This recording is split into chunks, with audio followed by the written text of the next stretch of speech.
We pick up the perfect hand to win a large pot with. The deck has bestowed 2 kings upon us in the big blind to help us destroy our frenemies at the poker table.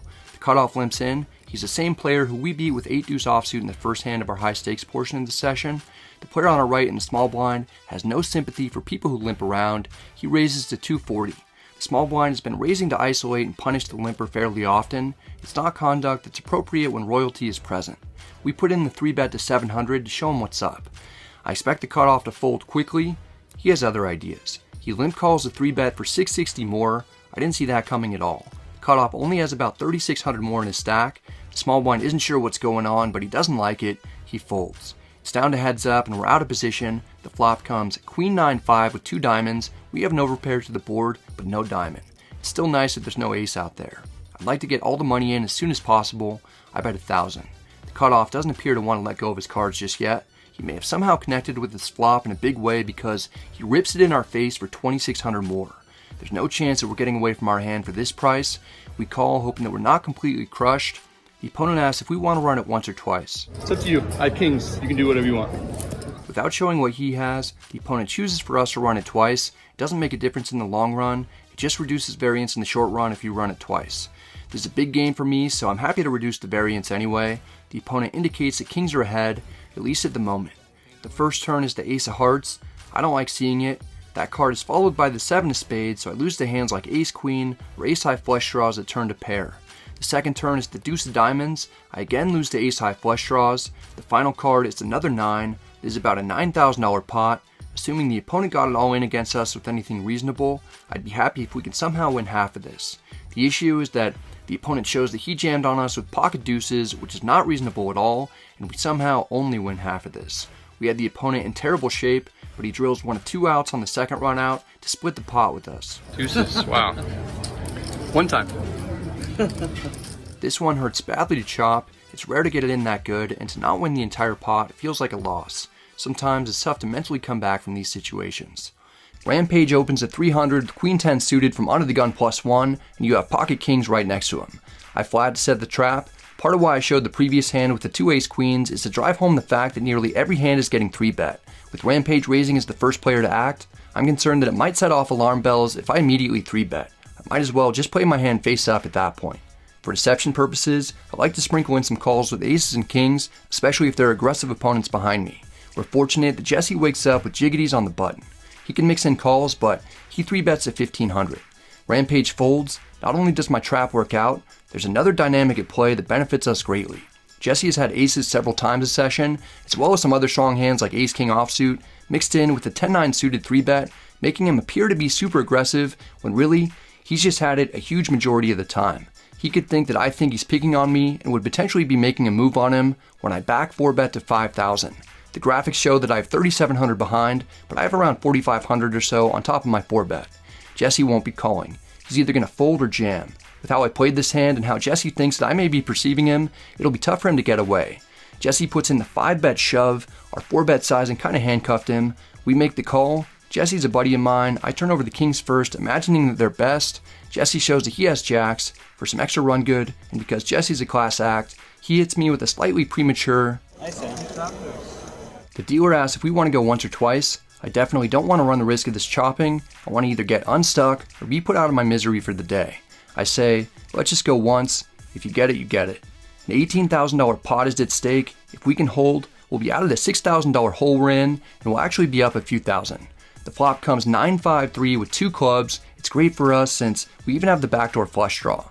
The turn is another 9. Jesse's drawing dead to one of the last 2 jacks in the deck. The river is the 10 of spades, securing us the victory. I'm glad to get the win, but would have preferred to have gotten it against someone else at the table. Jesse's one of the nicest guys in poker. He lives right next to me in Las Vegas, and he throws some great summertime barbecues. And we pick up pocket kings on the button. At least I think I'm the button, because we see that big button looking thing in the top left. That's actually the bomb pot button. I'm in the small blind. With the session just starting, me playing in a big game, getting pocket kings, and trying to get the camera set up all at once, I'm a little distracted. Under the gun +1 raises to 55. I played with this opponent the day before and know that he's a wild guy. He also knocked Doug out of the main event a few days prior after calling a 3-bet with 8-3 offsuit and flopping trips. I must avenge Doug. I 3-bet to 160. I would have made it 200 if I had realized that I'd be playing this from out of position. The opponent calls, we're going heads up to the flop. It's reminiscent of what the judges gave me for my mime act during my high school talent show. That's right, all tens. The act was sick, I was in a box and everything. We flop an interesting full house. If my opponent has a pocket pair below tens, he's drawing dead to run a runner perfect. I down bet to 125 in order to string the opponent along as if I'm walking the dog with a yo-yo. The opponent complies and makes the call. I'm already trying to think about how I can extract maximum value throughout the rest of the hand. The turn is the 6 of diamonds. It's a great card. I don't want to see anything above a 10 come out, not even a king. I increase my sizing to 475. Under the gun +1 isn't deterred by my bet. Only about 10 seconds go by before he calls. As we're getting further into this hand, I'm suspecting more and more that my opponent has exactly queens or jacks. Or quads. If he flopped quads and I get stacked, I can live with that though. The river is the 4 of clubs. It's another card that doesn't change a damn thing. The dealer could have just put his business card out there instead. I'm going to bet, and I'm going to bet big to target worse pocket pairs. I make it 1,500. I actually wouldn't have minded jamming for about 3,300 total. You can't really fold queens for that amount since that's the second best hand that I'll ever have other than 4 tens. Under the gun +1 is clearly distraught at the moment. He's not sure what to do. He has no phone a friend lifeline at his disposal. I'm rooting hard for a call, but maybe 1,500 was a bit too greedy. Maybe it wasn't greedy enough. The opponent matches the bet. We show him the 2 cowboys. They're more than good. We never find out what under the gun +1 has, as his cards are returned to the dealer face down. We're up over 2,000 immediately. We win back more from the opponent than he got from Doug's tournament buy-in. Doug has been completely avenged. It seems like we're up a lot. After all, it's an amount more than 200 big blinds. A few minutes later, we pick up pocket kings in the hijack. The player who cracked our aces earlier limps in for 20. We get another shot at him. I raise to 70.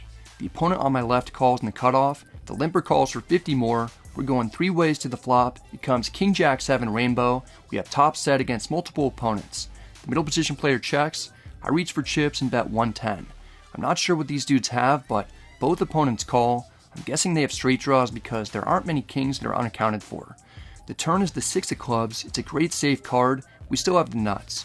The middle position player checks. I want to get value, but need to make sure that I don't bet too much to blast people off their hands. I suppose that I don't need to worry about that too much because the player on my left is the guy who called my river bet with pocket 3s earlier. He likes calling me with anything. I bet 320. The cutoff may not even have anything as good as 3s because he's more apprehensive about calling in this hand than he was with a pair below the board. Eventually he calls. That's what I wanted to see. The middle position player takes inventory of his chips. He could be considering a raise or potentially a shove for 2,100 on top. I wouldn't be able to get my chips in fast enough. Instead, the middle position player disappoints a few 100,000 people by folding. It's down to heads up. We're out of position. The river is the 4 of clubs. The backdoor flush gets there, and so do some obscure straight draws. We still probably have the best hand. The most obvious draw, which was Queen 10, is missed. If my opponent had a flush draw on the turn, he would have called the bet for 320 quicker like he did when he had 9-8 of hearts against us. I'm not worried about clubs getting there, especially because we have the king of clubs. The cutoff has 1,500 in his stack. Let's see if we can get him to call us light once more.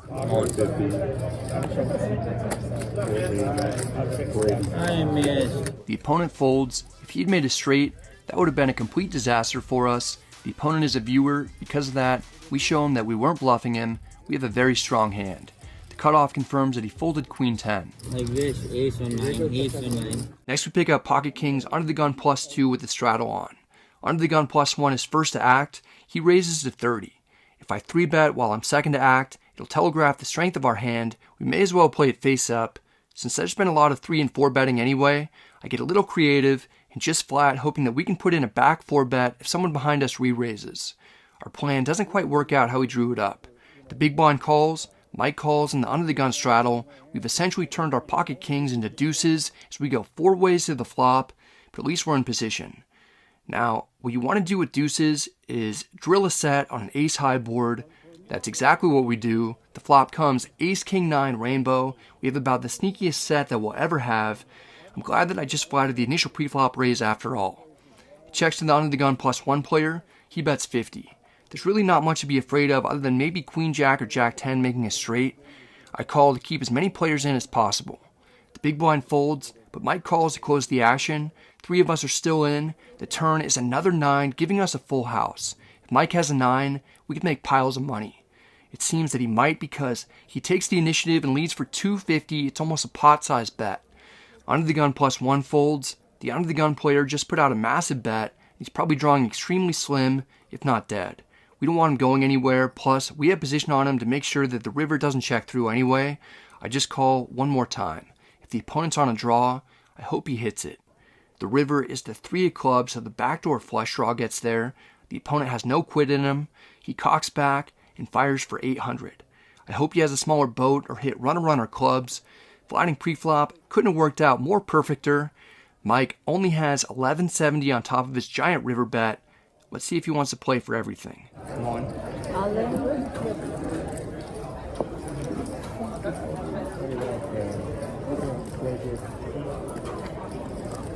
Tried to get greedy with an ace. Yeah, tried to get greedy against a good player. I shouldn't do that.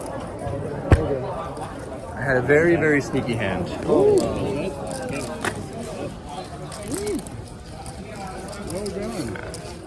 It looks like Mike figured we both had an ace and would be chopping with the 2 9s out there and the king kicker. The issue for him is that the king was not a kicker for us. One more enormous pot comes our way in the first hour and a half. We're already winning over $4,000 out of the gate. I've straddled from under the gun and looked down at pocket kings. The player to my left double straddled to 40 and Spraggy triple straddled, so we're playing a hand of 5, 10, 20, 40, 80 with cowboys. Today, it's almost not even fair for everyone else. It folds to me, I raise to 300. While we wait for under the gun +1's decision, we get a delivery that we absolutely don't need. Fireballs are here. For the record, I'd be totally happy to not have these fireballs. I've actually been doing a good job of limiting my alcohol and completed sober October without any issues. But Spraggy's in town from England, and we don't get to hang out that much. It's nice to let loose a little bit. The player on our left has 1,055 total. He 3-bet rips it. This session is a dream come true. We're having drinks at Bellagio in Las Vegas. It's a great atmosphere at the table. Spraggy's losing. We're already up several thousand. We pick up pocket kings after straddling with 2 additional straddles on top of that, and a player 3-bet jams for 13 big blinds. If it keeps going like this, Scarlett Johansson should be walking in at any minute right after they announce over the PA that I've won a Nobel Peace Prize. Spraggy folds. There's no decision for us. We call with a stack of black chips, then leave it up to the opponent about running it once or twice. What do you want to do? Sure, we can do twice. Maybe just put it on one of the tables.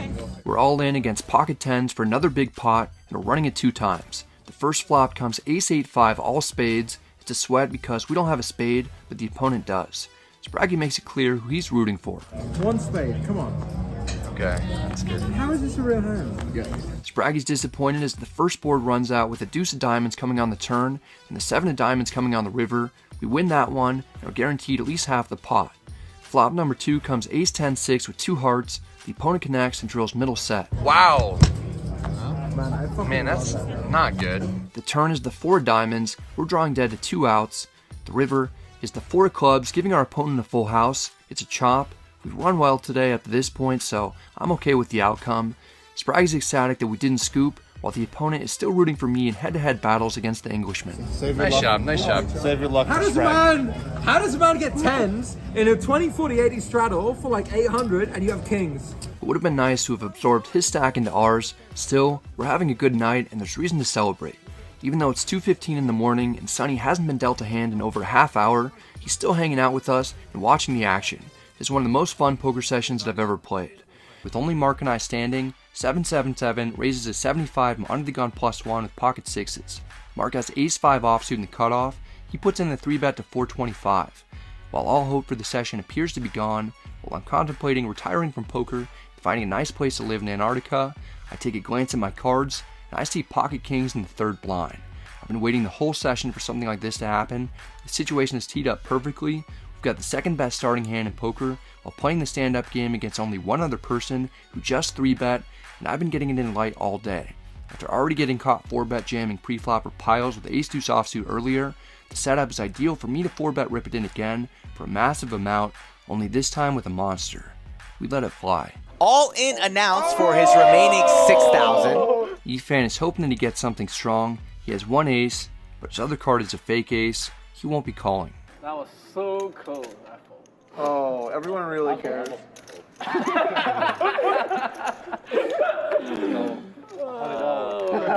I'm sure that they're both very interested in what you have there. Mark has been running like the sun today. What you got? About 660. Mark's about to call this off with ace-5 off. He's going to be dominated 6, 7, 8 million different ways, and you don't tell me he's going to bink an ace. So close. It's not really that close if it's ace-5 offsuit. I'm doing my best to look like this is just another one of my suspicious plays. I want to call badly. If I win, I'll get a double up and make today's loss a lot less severe. If I lose, I'll be put out of my misery and I'll be going back to the hotel. After over a minute and a half, Mark finally makes a decision. Brad with the worst session of his life. Oh my God! There's no way I win this one. I'm not going to rebuy if I lose this one. Brad says there's no way I'm winning this one. 12.4 in the middle here. A nice chance to get some money back. I said that I was going to get a good hand and lose. I said that before. We're going one time. Brad sees the boogeyman underneath his bed. They're running it one time. I'm going to either be down 18,000 with a win or 30,000 with a loss. The good news is that there are only 2 aces in the deck left for Mark to hit. Oh! The ace! That's fucking sick. Oh my God. GG, guys. Brad waving the white flag. Retreat, retreat, surrender. Let me know if I win. He's already leaving. One more river. Yeah. GG, Mr. Owen. We thank you for coming home. Salt in the wound. Another ace of diamonds on the river. How hot is Mark? Call 6,000 with ace-5 I thought he offsuit. was making a play with margin like Jack King. Mark trying to justify his call. Just collect the chips. The man is a god today, a poker god. It's seat number 3, and that's going to do it for Brad's night, Rick. He can't take it anymore. Oh my God. Not like when we have pocket kings under the gun +1. I raised to 15, the hijack calls, the button has no respect for my early position raise, he 3-bets to 50. This is a very small sizing, especially considering the hijack called. Part of me is worried that the button has aces, people regularly go with smaller sizings when they have monsters, and absolutely don't want their opponents to fold. We've got the second best starting hand though. If we're beat by the best starting hand in poker, that's the definition of a cooler. We can't call and allow a third player behind us an opportunity to see a flop for 35 more. I put in the 4-bet to 160. This disappoints the hijack because he wanted to get in there. Now he's sandwiched between me and the button, who might put in a 5-bet. Ultimately, the hijack folds. I'm okay with it. Let's see how the button wants to proceed. It doesn't look like he's contemplating a fold. We're playing nearly 300 big blinds effective. The button only calls, but just because he didn't 5-bet doesn't mean that I can rule out pocket aces. Most players at 2-5 will 5-bet aces though, so that hand is slightly discounted. I'm more likely up against ace-king or pocket queens or jacks. We're heads up in a big pot. The flop comes 10-7-6 rainbow. It's great for us as long as we're not up against pocket 10s. That hand may not have 3-bet over my early position raised though. I feel pretty good. I'm glad it didn't come out queen jack high or something like that. I bet 225 to continue building the pot. If we're up against pocket queens or jacks, we want to get as much money in now as possible before an ace or even a king comes. The button calls again. He'd still do this one time with ace-king suited if he has a backdoor flush draw, and certainly with queens or jacks. The turn is the 7 of spades, pairing the board. I love seeing it. No new hands are beating me that I put the opponent on. I'm only thinking about how we're going to be able to make the most money possible. If I bet anything reasonable, hands like ace-king will probably fold, and I'll only get called by queens or jacks. If I check, I may be able to induce a bluff from ace-king if he thinks that I'll have ace-king a lot and he can get me off a chop. Queens and jacks would likely bet for protection against ace-king, and I could potentially go for a check shove that'll look suspicious to target those particular holdings. It seems to me the best way to win the most money and possibly get it all in on the turn is by playing possum. I check with the second strongest hand that I'll ever have. If we see a check back, I'll bet big or even jam on the river in a spot that'll look strange as well. The opponent takes the bait, he bets 350, he only has 600 in his stack on top of that. If he happens to have aces or a set of 10s, we'll be drawing incredibly slim. It's still more likely that the button has a hand that we're beating. We don't want a scare card to come out. It's time to make our move. Whenever I jam without the nuts, there's always a second or two that's extremely nerve-wracking. when I hope to fade the snap call. There's no snap call this time. As the opponent takes longer and longer, it's more clear to me that we have him in terrible shape. Ace-King should have folded by now, but maybe my line looks strange enough to get called by that hand, in addition to queens and jacks, since the price is somewhat decent. After a full minute, the opponent doesn't seem sure, but comes to a decision. Call. Call. All in call. We've got one more card to go for a pot that's over 500 big blinds. We just want to see a nice low card. The river is the ace of hearts. At first it's scary because our hand is downgraded, but the opponent doesn't seem thrilled, so we can breathe again.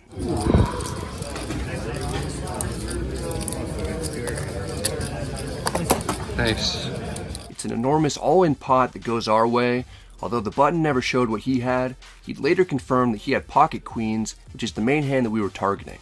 The play works out just how we drew it up to get maximum value before the ace on the river came out, which could have caused us to make a lot less money or potentially even lose the hand if we didn't put in the check raise on the turn.